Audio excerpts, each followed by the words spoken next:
Dicen que los silencios también hablan. En la comunión de mi nieta me senté sola, al fondo del jardín, junto a una sombrilla cerrada que nadie abrió. Nadie me saludó, nadie me miró, así que me levanté. Dejé el regalo en la mesa equivocada y caminé hasta la parada de autobús. En el camino marqué un solo número y ese día, que debía ser de celebración, empezó a agrietarse. Antes de las verdades susurradas, del miedo y del valor, dime, ¿alguna vez sentiste que estabas en tu propia familia como una invitada invisible? Me llamo Carmen Jiménez y esta es la historia de cómo una niña me devolvió la voz que había olvidado que tenía. Aquel lunes amaneció con niebla baja en Oviedo.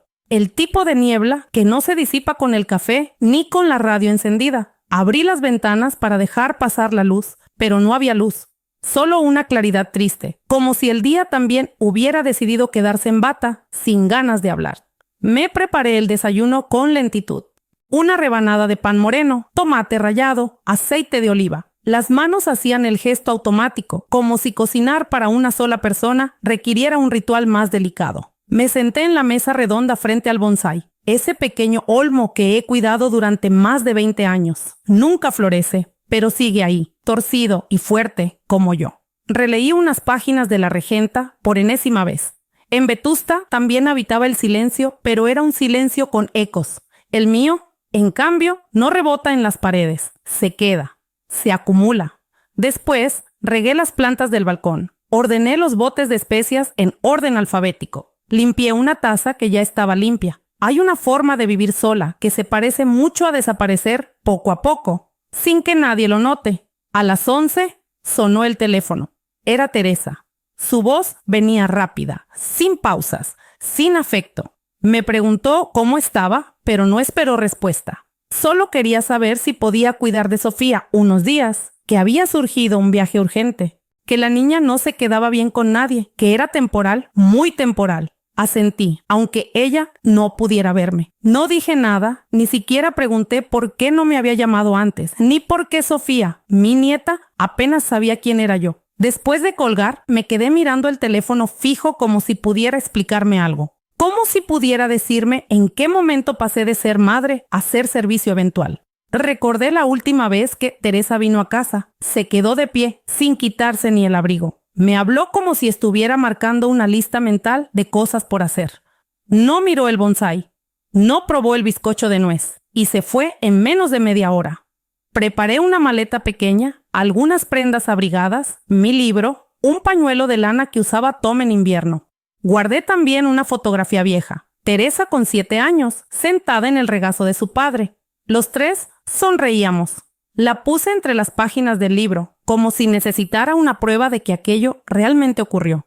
Tomé el autobús hacia la urbanización donde vive Teresa con su esposo. No volví a mirar el reloj. La Casa Mendoza es de esas que parecen salidas de una revista. Fachada blanca, jardín sin una hoja fuera de lugar, verja eléctrica. Pero al bajar del taxi, lo primero que sentí fue frío. Un frío que no venía del viento asturiano, sino de las ventanas cerradas, del silencio impecable, de la perfección vacía. Teresa abrió la puerta sin abrazo. Su marido ni siquiera salió del despacho. Me agradeció de forma breve, casi administrativa, y me entregó una lista con instrucciones médicas, horarios de comida, normas de la casa. Sofía apareció en lo alto de la escalera. No bajó, no sonrió. Nos miró como si no esperara nada de nadie, como si ya supiera que los adultos desaparecen. Antes de irse, Teresa me dijo que Sofía no hablaba desde hacía meses, que los médicos no sabían bien por qué, que era algo emocional, tal vez pasajero, que no insistiera. Asentí otra vez, volví a no decir nada. Cuando la puerta se cerró tras ellos, la casa quedó en un silencio tan perfecto que dolía. Podía oír el tic-tac del reloj del pasillo, el roce de una cortina al moverse con el aire, incluso mi propia respiración, torpe y contenida. Me acerqué a Sofía con calma. Le ofrecí una taza de chocolate caliente. No la tomó. Le dije que podíamos leer algo juntas. No reaccionó. Su rostro era bello, pero opaco, como una pintura mal enmarcada. Los ojos, sin embargo, tenían una pregunta escondida, como si alguien hubiera susurrado algo dentro y ella aún estuviera decidiendo si creerlo. Me senté frente a ella, saqué el libro y lo abrí. No para que escuchara, sino para que supiera que alguien estaba ahí, dispuesta a quedarse aunque no hubiese palabras. Esa noche, mientras preparaba la cena, una tortilla con calabacín que nadie más que yo comería, sonó el móvil. No suelo recibir llamadas a esa hora, ni a ninguna. Era Teresa. Su nombre apareció en la pantalla como una palabra extraña. No recordaba la última vez que me había llamado sin que yo insistiera antes. «Hola, mamá», dijo, sin pausa, sin tono cálido. «¿Tienes un momento?» Me sequé las manos con el delantal, como si necesitara preparar algo antes de hablar con ella. Respondí que sí, que claro, que siempre tenía un momento. «Nos ha surgido un viaje importante, de trabajo, de Álvaro en realidad. Yo lo acompaño, es en Bruselas, cosa de pocos días, 3, 4 como mucho». Hablaba deprisa, como si cada palabra pesara y quisiera soltarlas todas cuanto antes. Yo escuchaba sin interrumpirla. Aprendí hace tiempo que interrumpir a Teresa era como poner una piedra en un río. El agua simplemente te rodea y sigue.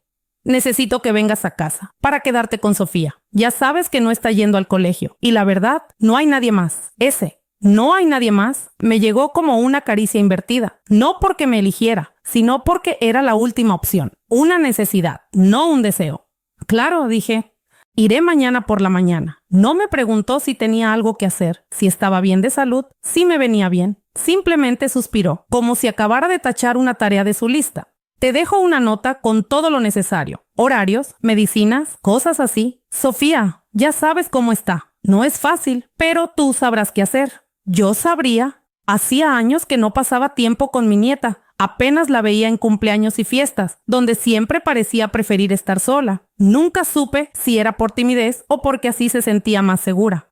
«¿Puedo hablar con ella?», pregunté, más por necesidad que por lógica. «Ahora está dormida», mintió con suavidad. Un silencio breve se instaló entre nosotras. No incómodo, no hostil, solo hueco, como esas habitaciones bien decoradas donde nadie vive. «Gracias, mamá», dijo al final. «Te dejo. Tengo que terminar de empacar». Y colgó. Me quedé mirando el móvil aún encendido, como si esperara que dijera algo más, algo que no llegó. Apagué el fuego. La tortilla ya estaba seca, como la conversación, como todo lo que alguna vez compartimos y que ahora parecía una habitación cerrada, con la llave perdida hace años. Mientras lavaba los platos, pensé en todas las veces que había esperado este tipo de llamada. Una que no viniera con urgencia, sino con afecto. Una que dijera, «Te echo de menos, ¿quieres venir a cenar? Sofía quiere verte». Pero en su lugar llegó esta, una llamada necesaria, no amorosa, y sin embargo la acepté. Porque a veces el amor, como la dignidad, no consiste en recibir lo que mereces, sino en dar lo que todavía puedes ofrecer. La urbanización Mendoza quedaba a las afueras de Oviedo, en una colina donde todas las casas parecían iguales, blancas, amplias, silenciosas. Al bajarme del taxi, el viento traía olor a pino y a cemento nuevo. Caminé hasta la puerta número 14, una fachada pulida que no decía nada de quienes vivían dentro. Toqué el timbre, esperé. Ni un ladrido, ni una voz. La puerta se abrió con un clic mecánico. Teresa apareció con el abrigo ya puesto, el bolso cruzado y las llaves en la mano. Apenas sonrió. Me dio 2 besos rápidos, sin contacto real. «Gracias por venir, mamá. De verdad». Detrás de ella, Álvaro, su marido, miró hacia el pasillo sin moverse del marco de una puerta. No vino a saludar. Asintió desde lejos, como si yo fuera una niñera puntual, no la madre de su esposa. Tampoco me sorprendió. «Aquí tienes la lista», dijo Teresa, entregándome unas hojas grapadas. Horarios, comidas, medicación, indicaciones médicas, lo de siempre, como si cuidar a una niña que no habla fuera una rutina conocida. «Sofía está arriba, en su cuarto, no ha querido bajar. No la fuerces, come poco, duerme mal, pero los médicos dicen que es emocional, que necesita tiempo». Asentí, otra vez, como había hecho tantas veces con ella desde que era niña. Asentir sin interrumpir, sin pedir explicaciones. «Volveremos el domingo por la noche». Como muy tarde. «Lunes, gracias otra vez». Y sin más, se fueron. Un portazo suave, pero definitivo. Me quedé en el recibidor, rodeada de orden y frío. El suelo brillante, los muebles grises, sin una sola fotografía familiar. Solo cuadros abstractos, jarrones blancos, una vela sin encender. Todo parecía decorado por alguien que no vive ahí. o que no quiere dejar huella. Subí despacio las escaleras. Cada paso resonaba como si la casa respirara con eco. La puerta del fondo estaba entreabierta. Llamé con los nudillos, suave. «¿Sofía?» «Nada». Empujé un poco. La habitación era amplia, perfectamente ordenada. Una cama sin arrugas, una estantería con libros alineados por tamaño, una ventana grande por la que entraba una luz grisácea, y allí, junto al escritorio, ella, sentada en una silla de ruedas, recta, silenciosa. Tenía 12 años, pero su expresión no era infantil, tampoco adulta. Era una mezcla antigua de resignación y desconfianza, como si ya hubiera vivido demasiadas cosas para su edad. Nos miramos. O mejor dicho, me miró sin mirar, como si yo fuera parte del mobiliario, un objeto más en una habitación demasiado limpia. Me acerqué un poco. «Hola, Sofía. Soy Carmen, tu abuela». No hubo reacción, ni siquiera un parpadeo. «Voy a quedarme contigo unos días. Si necesitas algo, estaré abajo». Me quedé allí un momento más, esperando algo que no sabía definir. Un movimiento, un suspiro, un gesto mínimo. Pero nada, solo el leve tic-tac de un reloj y la cortina que se movía como respirando por ella. Bajé las escaleras en silencio, me senté en la cocina, puse agua a hervir y me preparé para convivir con alguien que había aprendido a ocultarse dentro de sí misma, como lo hice yo muchos años atrás. La primera mañana juntas fue silenciosa, el tipo de silencio que no se rompe ni con cucharas ni con ventanas abiertas. Bajé temprano, preparé un desayuno sencillo, pan tostado con mantequilla y mermelada, un vaso de leche templada con canela, por si recordaba el gusto. Lo serví en una bandeja de madera y subí con cuidado, intentando no hacer ruido en las escaleras que ya conocía de memoria tras una noche sin dormir. Sofía estaba despierta, mirando hacia la ventana como si esperara que algo o alguien apareciera desde el cielo. No giró la cabeza cuando entré, pero sus ojos pestañearon con lentitud, como quien regresa de muy lejos.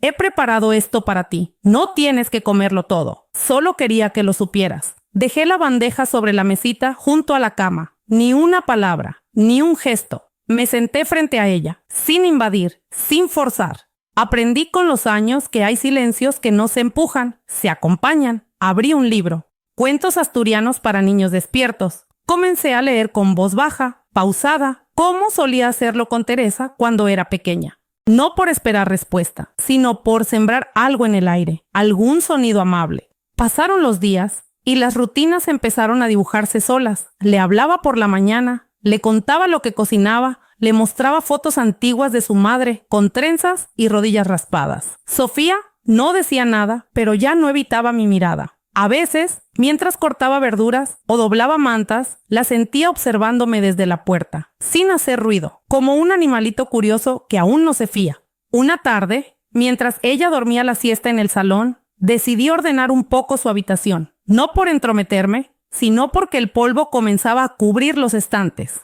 En el segundo cajón de su escritorio encontré papeles sueltos, dibujos. Al principio, lo típico, casas, árboles, una bicicleta, un gato. Luego, entre ellos, uno me detuvo. Era un dibujo hecho con crayones negros, grises y un rojo intenso que parecía sangrar sobre todo el papel.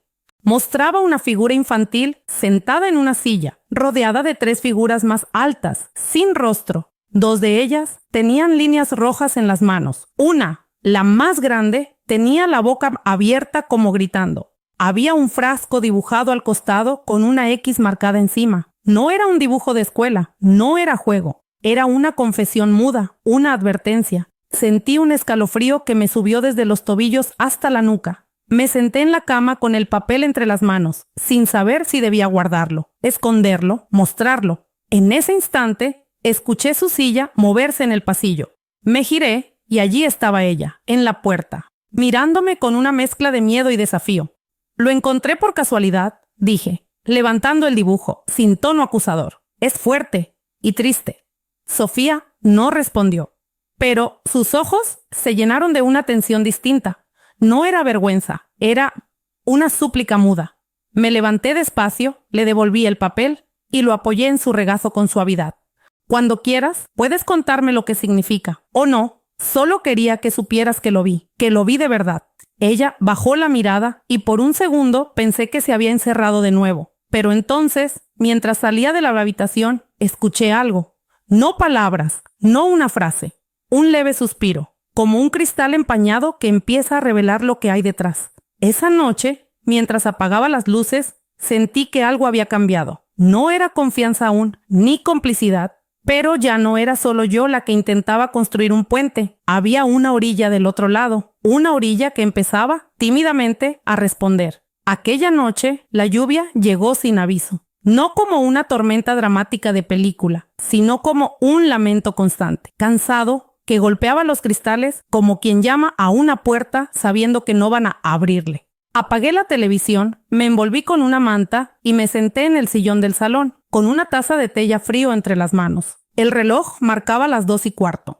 Había algo inquieto en el aire, una electricidad suave que no se veía, pero se sentía en la piel. Me levanté para asegurar las ventanas. Al pasar por el pasillo, noté que la puerta del cuarto de Sofía estaba entreabierta. Un hilo de luz pálida se colaba por la rendija. No oí ruido, solo el tamborileo de la lluvia y mi respiración contenida. Empujé la puerta con cuidado. Sofía no estaba en la cama. El colchón aún estaba caliente, las sábanas revueltas. Sentí un golpe de alarma en el pecho, una punzada en la boca del estómago. La encontré en el piso de abajo, frente a la cristalera del comedor. Estaba sentada en su silla de ruedas, en pijama, con los pies descalzos. Observaba la lluvia caer como si el agua pudiera responderle algo. Me acerqué sin hacer ruido. Me agaché a su lado. No dije nada. A veces, lo peor que se puede hacer es hablar demasiado pronto. Fue ella quien rompió el muro. Abuela.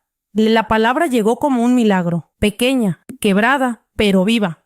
Sentí que el aire cambiaba de peso a mi alrededor. Como si el mundo hubiera contenido el aliento solo para ese momento. Estoy aquí, respondí con voz que apenas reconocí como mía. No me miró, pero siguió hablando, como si cada palabra saliera después de un esfuerzo inmenso, como si su garganta no estuviera acostumbrada a dejarla decir lo que llevaba meses callando. Me dan pastillas, todos los días, dicen que las necesito, pero yo no estoy enferma. Tragué saliva. Lentamente me senté en el suelo junto a su silla. El frío de las baldosas se me coló por los huesos, pero no me moví. Dicen que soy frágil, que me duele todo, pero no es cierto. Solo me duele cuando me miran como si no estuviera. Sofía respiró hondo, como si el corazón le pesara. Mi abuela, la otra, no quiere que hable. Dice que no debo, que si hablo, se acaba todo. Cerré los ojos un segundo. Amanda, sabía que había algo oscuro en esa mujer, siempre tan perfecta. Tan exacta, tan limpia, demasiado limpia. ¿Qué se acaba, Sofía? Ella giró la cabeza muy despacio. Por primera vez me miró directamente. Mi parte del dinero, el testamento del abuelo. Me dijo que si hablo, me quitan todo. No supe qué decir. Lo único que hice fue tomar su mano helada entre las mías. Y allí, en medio de la noche, con la lluvia acariciando los ventanales y el silencio finalmente roto, entendí que lo que estaba en juego no era solo su herencia, era su derecho a existir. Aquella madrugada no volví a dormir. Me quedé en el suelo, junto a Sofía, sintiendo cómo su cuerpo temblaba, no de frío, sino de algo más antiguo, más profundo. El miedo no tiene forma, pero deja marcas. Las vi en sus hombros tensos, en los dedos que se recogían sobre sí mismos, en la forma en que pronunciaba las palabras como si fueran peligrosas. No siempre fue así, susurró de pronto, mirando al vacío. Antes, cuando el abuelo vivía, la casa era otra. Él me leía cuentos. Me dejaba meterme en su despacho, tocar los sellos de su colección, incluso abrir su cajón secreto. Me decía que cuando fuera mayor, todo lo importante estaría a mi nombre, que la casa, el jardín, las obras de arte eran para mí. Hablaba sin lágrimas, como si ya las hubiera gastado todas. Pero cuando murió, todo cambió. Amanda dejó de sonreír. Me miraba raro, como si yo no fuera su nieta, sino una intrusa, una amenaza. La escuché sin interrumpir. Cada frase era como un ladrillo más en un muro que ella había construido para protegerse. Y ahora lo estaba desmontando, pieza por pieza, solo delante de mí. Ernesto nunca me gritó, pero hacía cosas. Me quitaba libros, me prohibía ver a mis amigas. Me decía que no podía correr, que era débil, que estaba enferma, que el mundo era peligroso para una niña como yo. Sus ojos se detuvieron en algún punto de la sala, como si allí, en ese rincón oscuro, aún se repitieran los ecos de aquellas frases. Un día, Amanda me llevó al médico. Le dijo al doctor que me dolía todo, que tenía pesadillas, que me caía sola. Yo no dije nada, tenía miedo de contradecirla. Me dieron pastillas, muchas. Al principio dormía mucho, luego ya no podía leer, me costaba hablar, pensar. Sentía que vivía dentro de un algodón sucio. Me estremecí. Sofía no usaba metáforas infantiles. Hablaba como alguien que había vivido demasiado en silencio. Cuando empecé a dibujar lo que pasaba, me los rompieron, uno por uno. Amanda decía que eran delirios, que si alguien los veía, nos meterían a todos en problemas, que haría que mamá pensara que yo estaba loca, y que si mamá pensaba eso, me mandaría a una clínica. Y yo solo quería estar con ella. Su voz se quebró. Por un instante, vi a la niña debajo de la máscara, a la criatura asustada que había aprendido que el amor se mendiga en silencio. ¿Y Teresa? Pregunté casi sin querer, sabiendo que la respuesta dolería. No escucha. Está en otro mundo, siempre ocupada, siempre con prisas. Cuando estoy con ella, sonríe como si todo fuera perfecto. Y si intento decir algo, cambia de tema. O me manda con Amanda, dice que es lo mejor. Mi pecho se apretó con una mezcla de rabia y compasión. Recordé tantas veces en las que yo también cambié de tema con Teresa, cuando me dolía algo, cuando no quería herirla, cuando la sentía lejana y no sabía cómo acercarme. Una vez, grité, me encerraron en mi cuarto. Dijeron que si volvía a hacerlo, no vería más a mamá, y desde entonces me callé. Silencio, largo, pesado, el tipo de silencio que no pide consuelo, solo presencia. Me acerqué a ella y le acaricié el cabello, como cuando era un bebé. No dije que todo iba a estar bien porque no sabía si era cierto. Solo le prometí algo que sí podía cumplir. Te creo, Sofía. Te creo con todo mi corazón. Ella cerró los ojos y en ese gesto hubo algo parecido a la paz. No felicidad, no alivio, pero sí una tregua. Una rendija de luz. Esa madrugada entendí que la verdad no siempre se grita. A veces se dibuja, se murmura. Se respira entre líneas. Y también supe que mi tarea no era protegerla del mundo, sino ayudarla a volver a su propia voz. A la mañana siguiente, preparé café más fuerte de lo habitual. Necesitaba estar despierta, por dentro y por fuera. Había pasado tanto tiempo observando desde la orilla que casi había olvidado cómo se nada a contracorriente. Pero esa noche, entre susurros y cicatrices invisibles, algo se encendió dentro de mí. Sofía aún dormía cuando me senté en la cocina con un cuaderno viejo que encontré entre mis cosas. Lo abrí y comencé a escribir. No planes, no estrategias, no venganzas. Solo una lista de cosas que aún podíamos hacer. Cosas pequeñas, posibles, cosas que ella y yo podíamos construir desde este rincón de mundo donde la voz había sido un lujo. Cuando Sofía bajó, ya vestida y peinada con su habitual orden milimétrico, le ofrecí un desayuno distinto. Magdalenas caseras con ralladura de limón. Las había horneado mientras la casa dormía. El aroma flotaba como un secreto dulce. Hoy vamos a hacer algo diferente, le dije, mientras le servía un vaso de leche tibia. Me miró, aún cautelosa, pero algo en sus ojos parecía menos distante. No aceptación total, pero sí una tregua. Quiero enseñarte algo, le dije, sacando el cuaderno. No tienes que leerlo. Solo quiero que sepas que existe.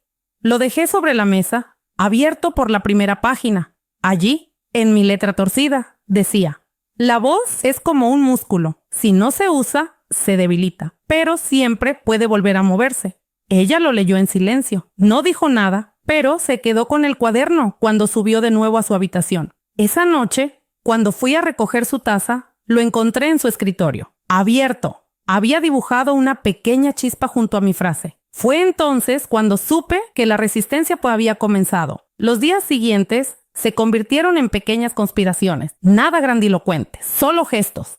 Me pidió que le leyera en voz alta. Luego, un día, me pidió que le prestara el lápiz rojo. Empezó a escribir frases cortas, escondidas entre dibujos. Algunas eran preguntas, otras eran recuerdos. Una decía: ¿qué pasaría si no tomara la pastilla hoy? Yo no le respondí con palabras. Esa tarde, sustituí la pastilla por una bolita de azúcar del mismo tamaño. Ella se la tomó sin decir nada, pero al tragarla, me miró fijamente. con una mezcla de miedo y complicidad que me hizo contener el aliento. A partir de ahí, comenzó a despertar. No de golpe, no como en los cuentos, sino como cuando el invierno empieza a retirarse poco a poco de las ventanas. Hablamos de su abuelo. Me preguntó si creía que él estaría orgulloso de ella. Le respondí que sí, sin dudarlo. Me preguntó si lo que estaba haciendo estaba mal. Le dije que defenderse nunca está mal, que el silencio impuesto no es obediencia, es injusticia. Una tarde, mientras preparábamos una tortilla juntos, ella insistió en batir los huevos. Me preguntó si conocía a alguien que ayudara a niños como ella. Me tembló la mano al romper la cáscara de un huevo, pero respondí que sí. Lucía Ramírez, una vieja amiga, ahora abogada, que dedicaba su vida a defender a los que nadie escuchaba. ¿Y si la llamamos?, preguntó, apenas audible. No le respondí enseguida. Caminé hasta el salón, saqué del bolso mi móvil y lo dejé sobre la mesa. Está ahí. Cuando estés lista. Tardó 3 días. Y cuando lo hizo, no fue con palabras. Bajó una mañana con el cuaderno entre las manos. Había escrito un solo nombre, Lucía. Y junto a él, un dibujo de una niña de pie, con una luz en el pecho. Llamé a Lucía esa tarde. Me reconoció al instante, con la misma voz firme de siempre. Le conté lo justo. Ella no hizo preguntas innecesarias, solo dijo, estoy en camino. Cuando colgué, Sofía estaba en la puerta. No dijo nada, pero sonrió, pequeño, leve, como si esa sonrisa llevara meses esperando un lugar donde nacer. Esa noche dormí profundamente por primera vez en años, no porque todo estuviera resuelto, sino porque por fin algo había empezado a moverse. La voz de Sofía no era un grito, era una chispa, y yo iba a asegurarme de que nadie la apagara. Nunca pensé que llegaría un momento en mi vida en que manipular una caja de medicamentos me haría sentir más viva que nunca. No fue una decisión impulsiva, ni una jugada heroica. Fue lenta, precisa, casi maternal, como quien cose en secreto un dobladillo roto mientras el mundo duerme. El primer paso fue abrir el armario del baño sin hacer ruido. La caja estaba allí, como siempre, en la repisa alta, cuidadosamente alineada con otros frascos. Lo curioso de las casas limpias es que todo parece en orden, incluso el dolor. Tomé la caja y la llevé a mi habitación. Me senté en la cama con ella entre las manos, como si fuera algo sagrado o peligroso. Tal vez era ambas cosas. Leí el prospecto. Palabras frías, técnicas, llenas de advertencias. Efectos secundarios, somnolencia, pérdida de concentración, alteraciones del estado de ánimo. Me temblaron los dedos. Volví a cerrar la caja y la escondí bajo el doble fondo del cajón donde guardo mis bufandas. Al día siguiente, compré pastillas de placebo en una herboristería. Del mismo tamaño, mismas dimensiones. No contenían nada más que almidón y buena voluntad. Esa noche, preparé con cuidado la nueva dosis. Sofía no preguntó nada cuando se la entregué, pero la sostuvo en la palma de la mano durante un momento más largo que de costumbre. Luego, la tragó con un sorbo de agua. Me miró. No dijo nada, pero en sus ojos había algo nuevo. Una pregunta, o quizá una promesa. Las semanas siguientes fueron una coreografía silenciosa. Yo sustituía las pastillas cada mañana. Las originales se apilaban en una bolsa no hermética, escondida dentro de una caja de galletas metálica que nadie abría desde Navidad. Entonces, me sentía como una espía doméstica, pero no por temor, sino por dignidad. No solo la de Sofía, también la mía. Y fue entonces cuando empecé a notarlo. Pequeños cambios. Sofía se despertaba más temprano. Sus movimientos eran menos lentos, menos torpes. Empezó a usar colores más vivos en sus dibujos. Un día me pidió salir al jardín. Otro encendió la radio y dejó que sonara una canción entera, sin pedir que la apagara. Pequeños gestos, pero cada uno de ellos era un milagro cotidiano. Una tarde, mientras cortábamos papel para hacer una maqueta escolar, invento mío, por supuesto, me miró con una sonrisa que no era completa, pero sí real. Era como si un pedacito de la niña que estuviera regresando del exilio. Me siento más ligera, me dijo, como si confesara un secreto. No le pregunté a qué se refería, no hacía falta. Ese día, por la noche, abrí la caja de galletas y conté las pastillas escondidas. Eran muchas, más de las que podía justificar si alguien las encontraba. Me senté en el suelo de la cocina y las miré, alineadas como pequeñas pruebas de una mentira cuidadosamente construida. No solo por Amanda y Ernesto, sino también por Teresa, por los médicos, por todo un sistema que prefiere sedar antes que escuchar. Decidí sacar fotos, una a una, con fecha, con luz, con cuidado. Luego, fotografié la receta, después, los horarios, las indicaciones escritas a mano por Amanda. Todo iba a un pequeño pendrive que escondí en el forro de mi bolso. Me sentía ridícula y lúcida al mismo tiempo, como si a mis 55 años hubiera encontrado un nuevo propósito: proteger lo que aún puede florecer. Sofía también empezó a participar. Sin que yo se lo pidiera, comenzó a escribir. Palabras sueltas al principio, luego frases más largas. Algunas eran recuerdos, otras eran pensamientos. Una decía: hoy soñé que caminaba por un campo y no tenía miedo. Esa frase me acompañó todo el día como una oración. Y lo más impactante, un domingo por la mañana, al despertar, la encontré de pie, sostenida por los barrotes de la cama, con las piernas temblorosas, pero de pie. Me miró, orgullosa y asustada. Solo quería ver si podía, susurró. No lloré, pero sentí que algo en mi espalda se aflojaba, como si por fin dejara de cargar un peso que no sabía que llevaba. Desde entonces, la idea de resistencia dejó de sonar grandilocuente. Era esto: una pastilla de azúcar, un pie sobre el suelo, una niña que empieza a recordar cómo era la vida antes del miedo. La casa Mendoza tenía muchos rincones que no hablaban, pero guardaban secretos. Armarios cerrados con llave. Cajones que crujían como si protestaran al abrirse. Cajas etiquetadas con palabras vacías. Documentos varios. Cosas del abuelo. Era un universo de papeles dormidos. Y yo empecé a despertarlos, uno por uno. Todo comenzó una tarde en que Sofía me habló de la carta con el sello azul. Dijo que su abuelo le había enseñado a reconocerla, que una vez la vio en la mesa del despacho, pero luego desapareció. En su voz no había seguridad, solo una sombra de memoria, pero bastó para que supiera por dónde empezar. Esperé a que todos salieran, me puse los guantes de limpieza como quien se viste para la batalla. Entré al despacho de Ernesto con la misma reverencia con la que uno entra a una iglesia profanada. Olía a cuero viejo y perfume caro. Todo estaba meticulosamente ordenado, como si el desorden pudiera revelar lo que ellos escondían. Empecé por el archivador de metal, carpeta por carpeta, papeles notariales, pólizas de seguro, contratos de compraventa, nada fuera de lo común. Hasta que, en el tercer cajón, detrás de una carpeta negra, encontré un sobre grueso con el sello azul de la notaría santillana. Estaba arrugado en una esquina, como si alguien lo hubiera intentado esconder deprisa. Dentro había un testamento, no uno actual, sino uno anterior al que seguramente registraron oficialmente. Daba fe de la existencia de 2 fondos fiduciarios a nombre de Sofía, creados por el abuelo 3 años antes de morir. Uno para educación, otro para fomentar su libertad futura en caso de adversidad. Leí esa frase 3 veces. Fomentar su libertad, como si aquel hombre, sabiendo lo que se venía, hubiera querido dejarle una llave oculta. Había más. Cartas manuscritas dirigidas a Teresa, notas de reuniones bancarias, extractos de cuentas con movimientos detenidos desde el fallecimiento. No era una fortuna, pero sí lo suficiente como para que alguien deseara que la niña siguiera enferma. Porque una niña enferma no tiene acceso. Una niña en silencio no pregunta. Guardé todo en una carpeta gris que encontré en el mismo cajón. La metí bajo mi abrigo, pegada al cuerpo. Ese día, mientras cocinábamos juntas una crema de calabaza, le pregunté a Sofía si recordaba a Lucía Ramírez. Asintió, pero sin entusiasmo. Le dije que era una amiga antigua, que ayudaba a niños que nadie oía.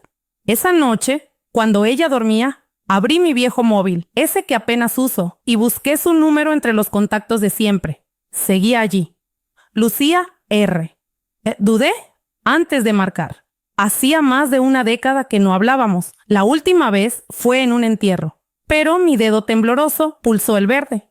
Sí, esa voz, serena, directa, como el filo de un cuchillo limpio.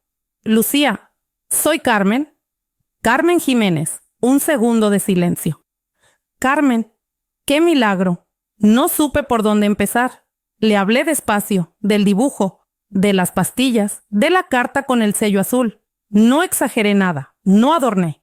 Solo conté lo que era, porque la verdad ya dolía bastante como para añadirle dramatismos. Lucía escuchó sin interrumpir. Al final, solo dijo: voy a necesitar verlo todo y verte a ti. ¿Puedes venir mañana? Nos citamos en una cafetería del casco viejo. Llevé la carpeta en una bolsa de tela, como si fuera pan recién horneado. Al llegar, la vi en una esquina, pelo corto, gafas sin montura, abrigo gris claro. Seguía teniendo ese aire de mujer que no grita, pero a la que todos escuchan. Le pasé la carpeta. La abrió allí mismo, con el café aún humeando. Sus ojos se movieron rápido. Apenas hizo gestos, pero cuando terminó me miró a los ojos. Esto basta para abrir una investigación. No lo toques más. Yo me encargo. ¿Estás segura? Lo he visto antes. Niñas como Sofía, familias como esta. El poder no siempre está en las manos de quien grita más fuerte. A veces está en quien guarda los recibos. Me reí, primera vez en semanas. Esa noche, al volver, Sofía me estaba esperando con su cuaderno en el regazo. Me mostró una hoja con un dibujo, una mujer con una balanza en las manos y una niña sentada a un lado. Debajo, una sola palabra: Lucía. No hacía falta nada más. La verdad, ya no dormía. Ahora tenía nombre, pruebas y aliados. Hay una forma de mirar que solo se da entre quienes han compartido el silencio. Una forma de saber que, aunque no todo se dice, todo se comprende. Eso empezó a pasar entre Sofía y yo. No de golpe, ni como en las películas donde un abrazo lo cura todo. Fue más bien como cuando una planta seca empieza a absorber el agua, con cautela, gota a gota. Nos habíamos convertido en cómplices sin decirlo. Ella sabía que yo guardaba secretos por ella, y yo intuía que también los guardaba por mí. Había en su manera de observarme algo parecido a la ternura, pero más profundo, como si me reconociera en rincones de su vida donde antes solo había sombras. Una mañana, mientras doblábamos ropa en su habitación, me habló sin que yo lo esperara. Cuando era más pequeña, solía esconder cosas bajo la alfombra, dibujos, notas, cosas que no quería que Amanda viera. Me detuve un segundo. No por sorpresa, sino por respeto. Sabía que esas confesiones eran frágiles como hilos de cristal. ¿Y ahora?, pregunté. Ahora escribo en el cuaderno que me diste, pero también, a veces, hablo sola, en voz baja. Me ayuda a no olvidar cómo suena mi voz. Me senté junto a ella, dejando la camiseta que tenía entre manos. Tu voz es hermosa, Sofía. Tiene fuerza y tiene verdad. Ella bajó la mirada, como si esas palabras le pesaran de tanto no haberlas oído antes. ¿Tú también hablabas sola cuando eras joven? Sí, respondí sin pensarlo. Cuando tu madre se fue de casa, cuando mi marido murió, cuando me sentía tan sola que ni el eco quería quedarse, hablaba conmigo misma, me hacía compañía. A veces hasta me contestaba. Sofía sonrió, de esas sonrisas lentas que no llegan a los labios, pero iluminan los ojos. ¿Tú crees que mamá me quiere? La pregunta me golpeó más fuerte que cualquier reproche, porque en su voz no había resentimiento, solo una tristeza vieja y pulida por los años. Creo que tu madre está atrapada, como tú lo estuviste, y como yo, en cierto modo, también lo estuve. ¿Tú también? Sí. Me pasé muchos años creyendo que debía callar para mantener la paz. Pero la paz no se construye con silencios obligados, Sofía. Se construye con verdades dichas con amor. Nos quedamos en silencio unos minutos. Ella volvió a doblar ropa. Yo la observaba. Ya no parecía tan frágil. No físicamente. Había algo nuevo en su postura, en la forma en que colocaba cada prenda, como si estuviera ordenando no solo el cajón, sino también su historia. ¿Puedo confiarte otro secreto?, dijo de pronto. Asentí. A veces sueño con una casa diferente, no grande, no lujosa, solo, tranquila, con una cocina donde huelan las cosas ricas y una silla donde sentarse a leer. ¿Y tú? No pude responder enseguida. La emoción me cerró la garganta, pero logré decir: yo también sueño con esa casa, Sofía, y no está tan lejos como crees. Aquella tarde horneamos pan, por primera vez, juntas. Ella midió la harina, yo batí los huevos. El aroma llenó la casa. Por unos instantes, Mendoza dejó de ser sinónimo de miedo. Se convirtió, aunque fuera por unas horas, en un hogar. Cuando anocheció, nos sentamos a ver una película. No la terminamos. Sofía se quedó dormida sobre mi hombro. Yo no quise moverme. Dejé que su respiración me arrullara, como si fuera una canción antigua que había olvidado cuánto me gustaba. Esa noche supe que, pasara lo que pasara, ya no estábamos solas, éramos dos, con secretos, con heridas, pero también con algo más fuerte, confianza. Y a veces, eso basta para empezar a cambiar el mundo. Hay noticias que no hacen ruido, pero lo cambian todo. Fue un mensaje simple y seco, como siempre. Teresa me escribía que cambiarían sus vuelos, que llegarían el domingo por la mañana, 2 días antes de lo previsto. Imprevistos en la agenda de Ernesto, decía. Como si la vida fuera un itinerario que solo ellos decidían. Cuando leí el mensaje, no sentí pánico, sentí urgencia. Como si un reloj invisible comenzara a correr. No con prisa, sino con una determinación que corta el aire. Me tomé unos minutos, cerré el móvil, miré por la ventana. Afuera, el cielo estaba plomizo. Dentro, Sofía leía en voz baja. Las piernas cubiertas con una manta, los ojos más despiertos que nunca. No le dije nada de inmediato. Quería protegerle ese día, pero ella ya lo intuía. Porque esa tarde, cuando subíamos del jardín, me pidió que no le ayudara. Quería hacerlo sola. Solo 2 escalones, dijo. Su voz temblaba más que sus piernas. Y sin embargo, lo hizo. Agarrada al pasamanos, con los labios apretados, subió los 2 peldaños. Luego se giró, sudando, y me miró. Quiero poder estar de pie cuando vuelvan. No supe qué responder, solo la abracé. Y sentí que su cuerpo ya no era el de una niña derrotada, sino el de alguien que ensaya la libertad con cada músculo. Esa noche preparé el plan. Empecé por los documentos, los más importantes, la carta del notario, los extractos bancarios, los dibujos, las recetas médicas. Los envolví en papel de horno, como si fueran dulces. Los escondí entre los libros de cocina que nadie toca. Tradición asturiana tenía ahora un nuevo significado. El pendrive lo cosí literalmente al forro de mi bolso. Nadie lo notaría. Lucía me había prometido que pasaría a recogerlo en secreto antes del domingo. Hasta entonces, todo debía parecer normal. Sofía también se preparaba. No me lo decía, pero lo veía. Se levantaba más temprano. Caminaba por la casa sin silla, apoyándose en los muebles. A veces se caía, pero no se quejaba. Solo se levantaba de nuevo. Un día, al verla sudar y morderse los labios del esfuerzo, le pregunté si quería que lo dejáramos por hoy. No. Si me caigo cuando estén aquí, querrán volver a medicarme. Me sentí orgullosa y rota al mismo tiempo, porque ninguna niña debería ensayar cómo no parecer enferma. Pero allí estaba ella, construyendo dignidad con cada paso. Hicimos una lista, no escrita, una lista de cosas que esconder, cosas que decir, cosas que callar. Un lenguaje de señas entre 2 mujeres que, a pesar de la distancia generacional, compartían un mismo fuego. El viernes por la tarde llovió. De esa lluvia fina, constante, que parece no querer molestar. Estábamos en la cocina, horneando pan. Otra vez, cuando Sofía me miró de pronto. ¿Tú crees que si ganamos, mamá se quedará con nosotras? No mentí. No lo sé. Pero si no ganamos, no podremos quedarnos nosotras mismas. Ella asintió y volvió a amasar con fuerza, como si la masa tuviera la forma exacta de su rabia contenida. Esa noche soñé que caminábamos juntas por una calle empedrada y ella sin silla, yo sin miedo.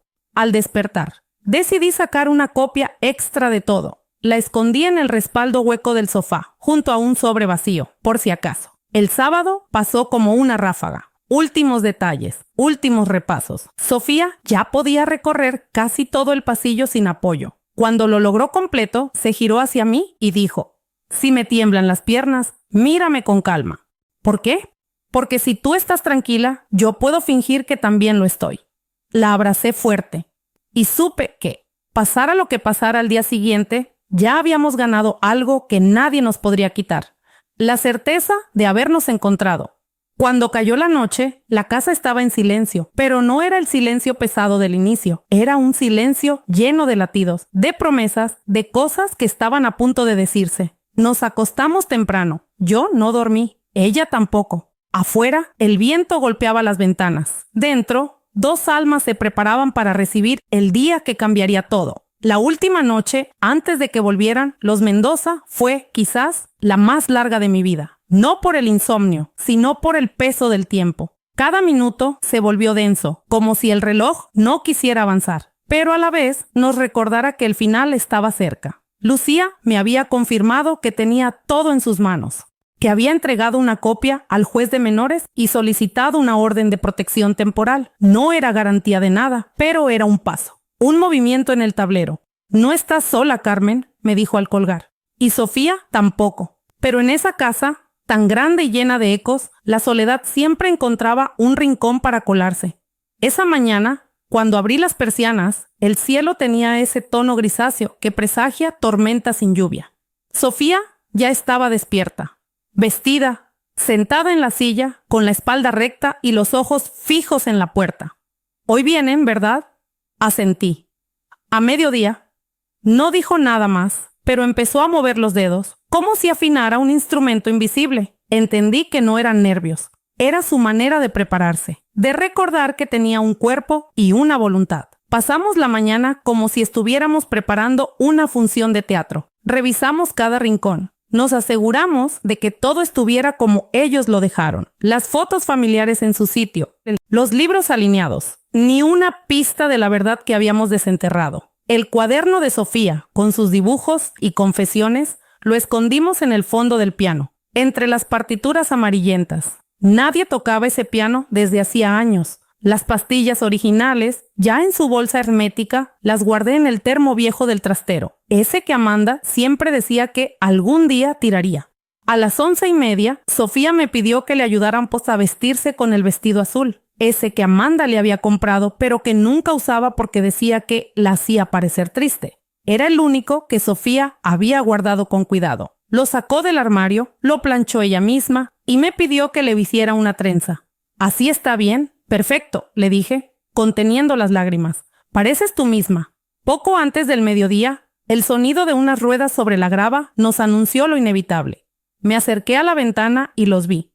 Ernesto bajando del coche primero, con su andar de siempre, implacable y elegante. Teresa detrás, mirando el móvil. Amanda, con su abrigo de lana blanca y ese gesto eterno de desagrado. El corazón me dio un vuelco, pero no por miedo, sino por la certeza de que el momento había llegado. Sofía se puso en pie, no con facilidad, pero sí con decisión. Yo le ofrecí el brazo. Ella lo rechazó con una mirada suave pero firme. Caminó hasta la barandilla de la escalera y se quedó allí, respirando profundo. No bajaría hasta el momento justo. Lo habíamos ensayado.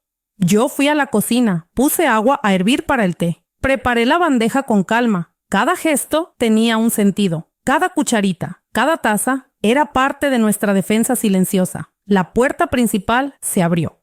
Voces, zapatos en el mármol. La casa volvió a ser territorio hostil. Amanda fue la primera en entrar a la cocina. Me miró con desconfianza.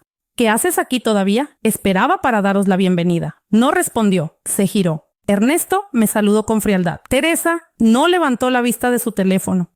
«¿Dónde está Sofía?», preguntó Amanda. «Arriba, en su habitación. Quería bajar cuando estuviéramos todos». Nadie notó el matiz. Nadie supo que ese «cuando estuviéramos todos» significaba mucho más de lo que parecía. Fui colocando las tazas sobre la mesa mientras escuchaba cómo subían las maletas, cómo abrían armarios, cómo el pasado intentaba recuperar su lugar. Pero ya era tarde, porque algo había cambiado, porque una niña había aprendido a caminar, porque una abuela había aprendido a luchar. Cuando oí los pasos de Sofía en la escalera, supe que no había vuelta atrás, atrás.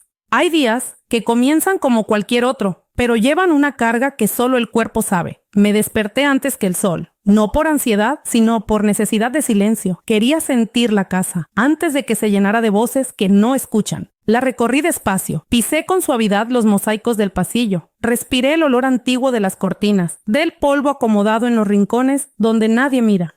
La cocina me recibió con su luz tenue y su mesa vacía. Saqué la tetera, los frascos de té, las cucharitas pequeñas con mango de nácar que casi nunca usamos. Las alineé sobre la bandeja de madera. Todo tenía que estar en su sitio, no por ellos, por mí, porque ese acto, servir el té, era mi manera de permanecer en pie. La tetera silbó y el sonido me pareció más fuerte que nunca, como un aviso, como un susurro que se vuelve grito. Sofía aún no bajaba. Lo sabíamos, ella entraría en escena después, cuando las máscaras ya no pudieran sostenerse. Así lo habíamos acordado. Yo, mientras tanto, debía sostener la calma. Eran las 11 en punto cuando escuché el coche. Luego, los pasos. Ernesto siempre pisaba con firmeza, como si el suelo fuera suyo. Amanda, con sus tacones finos, marcaba el ritmo como metrónomo. Teresa apenas se notaba, como una presencia que prefería no dejar huella. Entraron sin saludar. Solo Amanda se detuvo en el umbral de la cocina. Me miró con ese gesto que mezcla desdén y sospecha. ¿Sigues aquí? Estaba preparando el té. No respondió.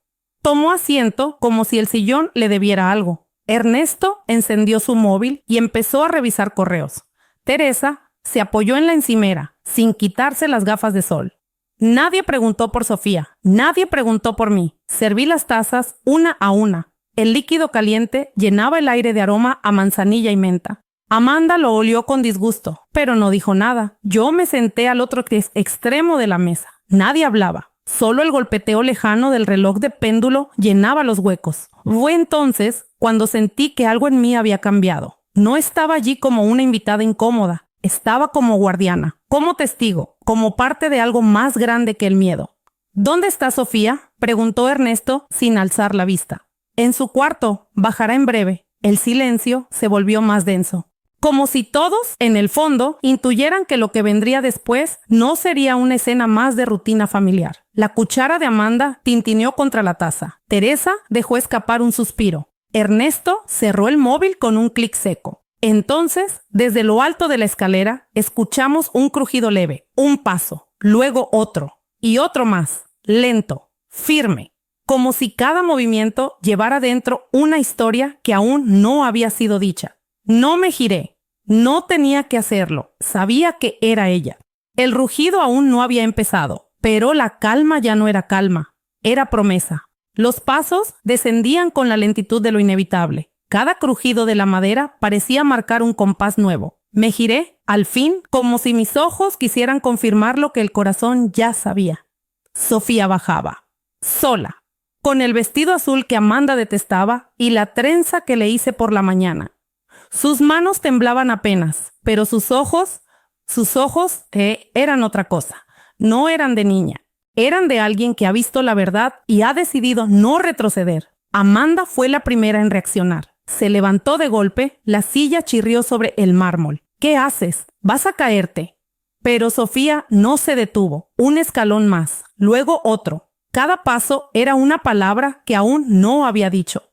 Ernesto frunció el ceño, desconcertado. Teresa bajó las gafas, como si recién entonces notara la escena. Sofía llegó al último peldaño. Se detuvo. Tomó aire. Me miró un segundo. No para pedir permiso, sino para asegurarse de que yo estaba ahí, presente, sólida. Y entonces habló. Ya no voy a callar más. Su voz no fue alta, pero cortó el aire como cuchillo caliente en mantequilla. Amanda abrió los ojos como si hubiera escuchado una blasfemia. ¿Qué estás diciendo, Sofía? No sabes lo que dices. Sé perfectamente lo que digo. La voz de Sofía era tranquila, pero había en ella algo nuevo. Algo que obligaba a escuchar. Ernesto intentó intervenir. Carmen, ¿qué está pasando aquí? Me incorporé con la taza aún en la mano. La dejé suavemente sobre la mesa antes de responder. Lo que está pasando es que vuestra nieta ha decidido hablar y nadie va a impedirlo. Amanda se acercó a Sofía, el rostro contraído. Estás enferma, Sofía. Necesitas descansar. Ya basta de juegos. Intentó tomarla del brazo, pero yo me interpuse. No la toques. Amanda me miró como si no entendiera en qué momento había perdido el control. Alzó la mano, un gesto automático, aprendido, lleno de costumbre, pero no llegó a completar el movimiento. Yo la detuve, con firmeza, tomándola de la muñeca. Ni una vez más. Hubo un silencio espeso, como el que precede a las tormentas. Nadie se movía. Solo Sofía, erguida junto al marco de la puerta, respirando hondo, como si cada bocanada de aire fuera una victoria. Entonces les dije lo que llevaba días esperando decir. Toda la verdad ya está en manos de quien debe tenerla. Ya no estáis solos en esta casa. Entonces, ni ella ni yo vamos a callar más. Y en ese instante supe que el rugido no venía de afuera, venía de dentro, de nosotras. Y ya nadie podría silenciarlo. No hizo falta levantar la voz. A veces, la justicia empieza con una taza aún caliente sobre la mesa y una mujer que ya no está dispuesta a retroceder. Amanda se quedó petrificada. Sus dedos crispados aún colgaban en el aire, como si no supiera qué hacer con ellos ahora que no podía usarlos para dominar. Yo avancé un paso, no por desafío, por claridad. Todo lo que hiciste, todo lo que intentaste ocultar, ya no está solo en esta casa. Teresa se acercó aún confundida. No entendía, o no quería entender. ¿Qué estás diciendo, mamá? Estoy diciendo que las copias de las recetas falsas, las fotos de las pastillas, las cartas del notario, los dibujos de Sofía, todo ha sido entregado a Lucía Ramírez, y esta misma mañana al juez de menores. Amanda soltó una risa corta, nerviosa. ¿Una abogada? ¿Y qué? Nadie te va a creer. Eres solo una vieja amargada con delirios de redención. No soy solo una vieja. Soy la mujer que ha estado viendo lo que ustedes intentaron silenciar. Y ahora hay pruebas. No opiniones, pruebas. Ernesto tragó saliva. Intentó decir algo, pero ya era tarde. En ese instante el timbre sonó. Una vez, firme, clara. Como si el destino no necesitara dramatismos. Fui yo quien abrió la puerta. Allí estaban 2 agentes de la Guardia Civil, una trabajadora social y Lucía.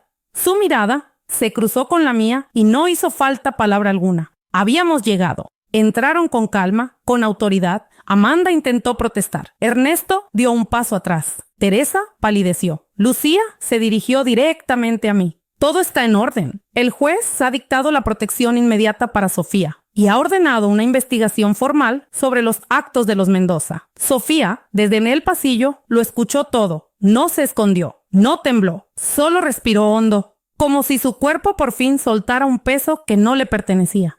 Amanda intentó negar, gritó, acusó, pero sus palabras no tenían ya dónde caer, porque ahora había oídos dispuestos a escuchar y una verdad lista para salir a la luz. Y yo, en medio de ese torbellino, solo pensaba en una cosa. Habíamos llegado hasta aquí y ya no había vuelta atrás. No hubo gritos, no hubo forcejeos, solo un susurro del pasado desmoronándose sobre sí mismo. Los agentes leyeron los nombres con esa entonación neutral que solo la autoridad sabe usar.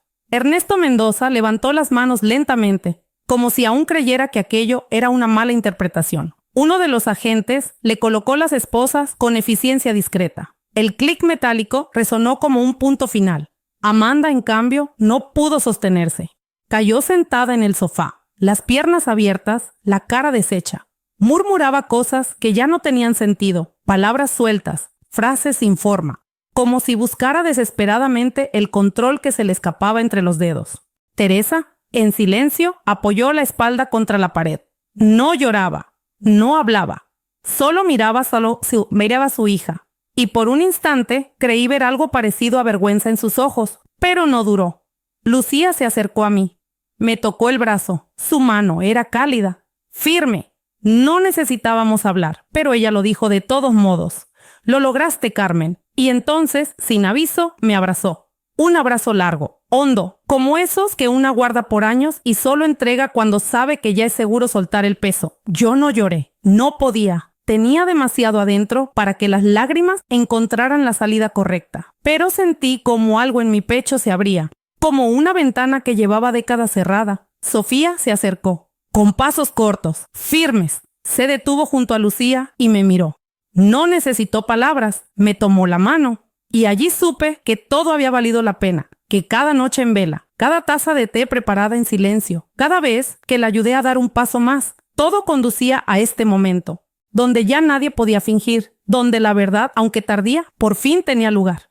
Amanda seguía allí, en el sofá, respirando entrecortado. Ya no era la mujer que imponía órdenes, era solo una figura vacía, rodeada de un silencio que esta vez no le pertenecía. La casa, por primera vez desde que llegué, me pareció habitable, no por sus paredes, sino por lo que acabábamos de recuperar. Un hogar no es un lugar, es un vínculo, una decisión, y ese día Sofía y yo decidimos quedarnos. La sala de espera olía a desinfectante y café recalentado. Las sillas de plástico azul crujían cada vez que alguien cambiaba de postura, pero yo no me movía. Tenía las manos entrelazadas sobre el regazo y la vista fija en una grieta del suelo que se abría como una vena seca en el baldosín. No estaba nerviosa, estaba atenta, como cuando una escucha el silencio antes de una nota musical. Sofía estaba adentro, con la doctora. Era su segunda revisión, esta vez completa. Esta vez sin nadie que le dictara síntomas, sin medicamentos que le anublaran el juicio, solo ella, y su cuerpo, y su voz. Lucía me había acompañado al hospital, pero se quedó fuera. Dijo que era un espacio que nos pertenecía a nosotras dos. Y tenía razón. La puerta se abrió con suavidad. La doctora salió primero, con una carpeta en la mano. Luego Sofía, caminando por su propio pie. Lenta, pero firme. Me levanté sin decir nada. Ella vino hacia mí. No me abrazó. Solo me tomó de la mano y apretó. Y con ese gesto supe que todo estaba bien. Señora Jiménez, dijo la doctora, he revisado los análisis. La niña no presenta ningún indicio de enfermedad física ni neurológica. Está sana. Me costó unos segundos procesarlo. No por sorpresa, sino por el peso de haber esperado tanto para escuchar lo que ya sabíamos en el fondo, pero que, hasta ese instante, nadie había querido afirmar en voz alta. Y psicológicamente, la doctora hizo una pausa breve, como quien escoge bien sus palabras. Tiene cicatrices invisibles pero reales. Necesitará tiempo, acompañamiento, pero tiene recursos internos y sobre todo tiene vínculo. La miré. Ella sonrió casi imperceptiblemente. Tiene usted la custodia temporal concedida. El juez firmó esta mañana. Están autorizadas a vivir juntas mientras se resuelve el proceso legal. Sofía me miró. No con sorpresa, sino con algo parecido al alivio. Como si ese papel no fuera solo un documento, sino un permiso para pertenecer. Caminamos juntas hacia la salida. El sol caía oblicuo sobre la acera. Por primera vez en semanas, respiré sin peso en el pecho. Nos instalamos en mi piso esa misma tarde. Era pequeño, demasiado modesto para quienes vienen de mansiones como la de los Mendoza, pero a Sofía no pareció importarle. Elegimos juntas su rincón. Pusimos una silla junto a la ventana, con vista a los tejados. Saqué el bonsái más antiguo que tenía y lo colocamos allí. ¿Cómo se llama este árbol?, me preguntó. No tiene nombre. Nunca le puse uno. Debería tenerlo, dijo. Como nosotras. Y entonces lo supe. Que estábamos empezando de nuevo. Que esta vez no era una huida, era un comienzo. Por la noche, mientras preparaba la cena, la oí tararear una melodía. No la reconocí, pero era suya. Y eso bastaba. Cenamos en silencio, no de incomodidad, sino de complicidad. Cada bocado era un gesto de paz. Cada mirada, una promesa. Antes de dormir, me pidió leer juntas. Elegimos un libro de poemas. Leímos en voz alta, con lentitud, dejando que las palabras cayeran en la habitación como gotas de lluvia sobre tierra seca. Esa noche, antes de apagar la luz, Sofía me dijo, «Gracias por quedarte». Y yo le respondí sin pensar, «Gracias por volver». No hubo más que decir, porque a veces la sanación no hace ruido, solo respira y florece. Volver a casa fue como abrir una caja cerrada durante años. La cerradura no chirrió, pero el aire que salió era antiguo, dormido, casi olvidado. Sofía entró primero. Caminó despacio por el pasillo y se detuvo frente a las estanterías llenas de libros gastados. Pasó los dedos por los lomos con curiosidad, como si buscara pistas de quién fui antes de ser su abuela. Las ventanas estaban abiertas. El aire de Oviedo entraba limpio, fresco, con olor a pan recién hecho de la panadería de la esquina. La luz de la tarde se colaba por los visillos, dibujando sombras suaves sobre el suelo. Por primera vez en mucho tiempo, la casa no me pareció vacía, me pareció nueva, no por lo que cambiamos, sino por cómo la habitábamos. La cocina volvió a ser cocina, con olor a cebolla pochada y a tomillo. Sofía pelaba patatas con gesto serio, mientras yo batía los huevos. No hablábamos mucho, pero no hacía falta. El silencio entre nosotras ya no era hueco, era lleno. Era hogar. Pusimos la mesa juntas. No era nada especial. Un mantel sencillo, 2 platos blancos, copas de agua. Pero cuando nos sentamos, ella me miró y sonrió. «Huele como en los cuentos», dijo. Yo reí. Una risa baja inesperada. Me sorprendió que aún quedaran risas dentro de mí. «Entonces, será un buen comienzo», respondí. Cenamos con calma. Comentamos sobre la vecina que cantaba ópera los domingos, sobre la radio que solo sintonizaba música clásica. Hablamos del colegio al que iría, de si quería decorar su cuarto, de si el bonsái debía tener nombre. Esa noche, cuando ya estaba en su cama, la escuché reírse sola por algo que leímos antes de dormir. Una risa pequeña. real, como una grieta de sol en una habitación que estuvo cerrada demasiado tiempo, y supe que, sin grandes gestos, sin palabras grandilocuentes, la vida empezaba a encontrar su sitio, justo aquí, en este rincón del norte, donde la luz volvió, y se quedó. Todo comenzó con una carpeta, una vieja carpeta azul, la misma donde guardé los informes médicos de Sofía, los dibujos, las recetas, las cartas. La puse sobre la mesa del café donde me reuní con Lucía una tarde de abril. La primavera aún no se decidía a llegar, pero el sol, tímido, se colaba por la ventana con cierta determinación. No quiero que esto quede solo en nosotras, le dije. Hay más Sofías allá afuera, más niñas y niños con palabras atrapadas. Lucía no respondió de inmediato. Tomó la carpeta, la abrió y fue pasando cada hoja con esa mezcla de precisión y respeto que solo alguien como ella sabe conjugar. Luego alzó la mirada y asintió. Semanas después, la Fundación Voz de los Silencios obtuvo su primer permiso. Un despacho pequeño, 2 escritorios de segunda mano, una impresora que hacía ruidos extraños, pero aún funcionaba. No importaba. Lo que importaba era lo que representaba. Un lugar donde las voces no dichas también tenían espacio. Sofía fue con nosotras el primer día. Llevaba su cuaderno en brazos y una bufanda verde que tejimos juntas. Se sentó en una esquina, dibujando en silencio mientras Lucía y yo revisábamos formularios, diseñábamos talleres, escribíamos correos. De vez en cuando levantaba la vista y nos miraba, con esa serenidad nueva, limpia, con esa luz que ya no se apagaba al final del día. Un martes por la mañana, mientras preparábamos el cartel para el primer encuentro con familias, Sofía se acercó, señaló el logo y dijo: ¿Puedo escribir algo al pie? Le dimos el bolígrafo sin preguntar. Escribió despacio, con letra firme. A veces, el silencio solo espera una mano que lo escuche. Lucía y yo nos miramos, y supimos que no hacía falta nada más. Ese día, entendí que la justicia no siempre grita. A veces, abre una puerta, prende una lámpara y deja que la voz más pequeña diga lo suyo. Y ahí empieza el cambio. El banco de piedra estaba un poco frío, pero la luz filtrada entre las hojas lo templaba. Era nuestro lugar desde hacía semanas, bajo aquel árbol grande del parque, ese que Sofía eligió sin pensarlo, como si lo reconociera de otra vida. Nos sentamos en silencio. Ella, con su cuaderno en el regazo, yo con las manos entrelazadas sobre el abrigo. Las hojas caían lentas, una a una, como si el tiempo aprendiera a caminar más despacio allí con nosotras. Sofía dibujaba.